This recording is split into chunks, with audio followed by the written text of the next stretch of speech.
विनायक भिसे आणि वसीम देशमुख यांनी प्रभाग क्रमांक 17 अजमन कॉलनी येथील कॉर्नर सभेत विरोधकावर जोरदार हल्लाबोल करत गुटख्याच्या पैशातून फोडाफोडीचे राजकारण अशा जोरदार टीका केल्या।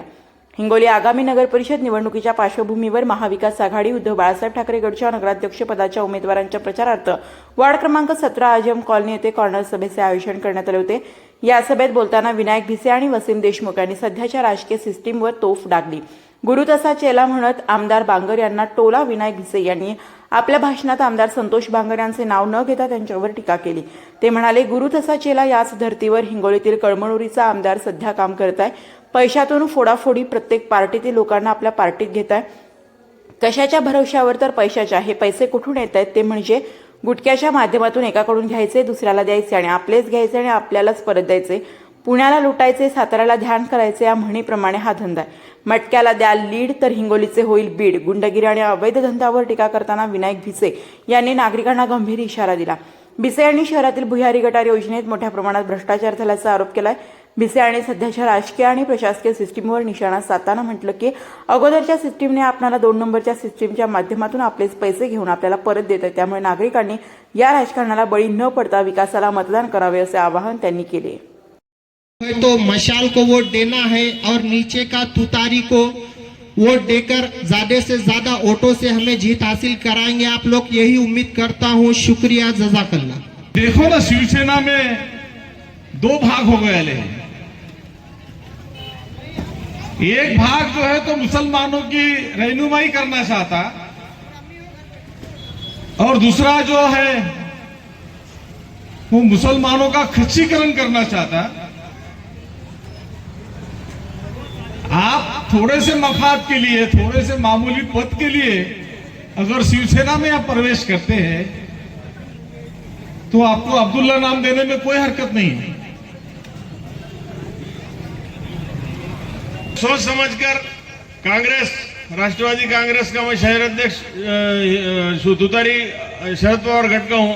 हमने सबने बैठकर सोच समझ के दाढ़ीगांवकर साहब, मुनीर पटेल साहब, सुरेश अप्पा साहब और दीगर और जिम्मेदारान ने बैठकर अघाड़ी तैयार की। अघाड़ी के अंदर सोच समझकर जो धर्मनिरपेक्ष पार्टी है उनको साथ में लेते हुए उद्धव जी ठाकरे की जो पार्टी है शिवसेना, उसके साथ में अलायंस किया है राष्ट्रवादी का और कांग्रेस का। और अलायंस की तरफ से हमने जो मेंबर खड़े किया है अध्यक्ष के लिए एक मजबूत, जानदार और वक्त बेवक्त साथ में आके खड़े जैसा जो उम्मीदवार होना चाहिए और जो उसकी हिस्ट्री है जो उस तरीके से इसका जो इंतखाब किया गया है वो विनायक राव जी भिसे ये अध्यक्ष के लिए खड़े हुए हैं। अध्यक्ष के लिए खड़े हुए हैं तो इनकी निशानी मशाल है। कि संतोष बांगर ने जो कहा था कि हमें मुसलमानों के वोटों की जरूरत नहीं है, तो आप लोग इसको वोट देंगे क्या? देंगे क्या? तो आप हाथ ऊपर करके हो कि देंगे क्या नहीं देंगे? आप लोग हाथ ऊपर करके कहिए, जोर से कहिए, देंगे वोट? जोर से बोलो। अन्ना तुम्हारे सिवा वोट किसको नहीं देंगे? तो जो लोगों ने हाथ ऊपर करे वो कैमरे में कैद हो गया।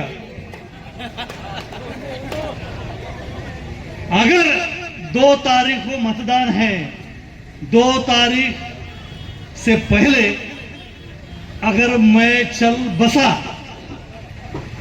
तो जिसने ऊपर हाथ किया उसको भूत बनकर लगूंगा। हिंगोली शहर में जिन्होंने ईदगाह पर नमाज हो रही थी तब उनको मुसलमान नहीं दिखे, उन कावड़ियों को, उन गुंडों को तेव्हा त्यांना मुसलमान दिसले नाही। आता मुसलमान आठवायले त्यांना निवडणुका जवळ आली की मॉब लिंचिंग हो रही थी गो हत्या के नाम पर। मुसलमानों के नौजवान बच्चों को, बड़ों को, बूढ़ों को काटा जा रहा था। ट्रेन में डब्बे में गोश्त का खाना है बोल के मारा जा रहा था, पीटा जा रहा था। जाने ली गई मुसलमानों की, तब इनको मुसलमानों की याद नहीं आई। तब कहां थे तुम? मुसलमानियों की जो आज बस्तियां हैं बेचिराग हैं, बस्ती है क्या उकंडा है, पहचान नहीं सकते तुम, तब तुमको मुसलमानों की बस्ती याद नहीं आ रही?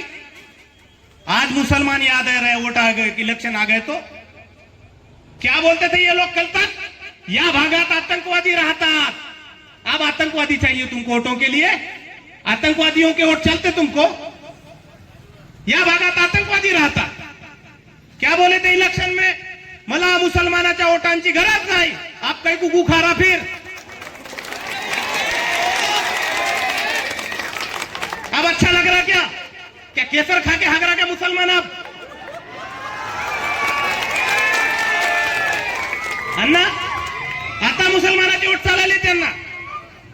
हा, तुम्हाला वाटते सगळे तुम्हाला भीतात, कोणी भीत नाही तुम्हाला.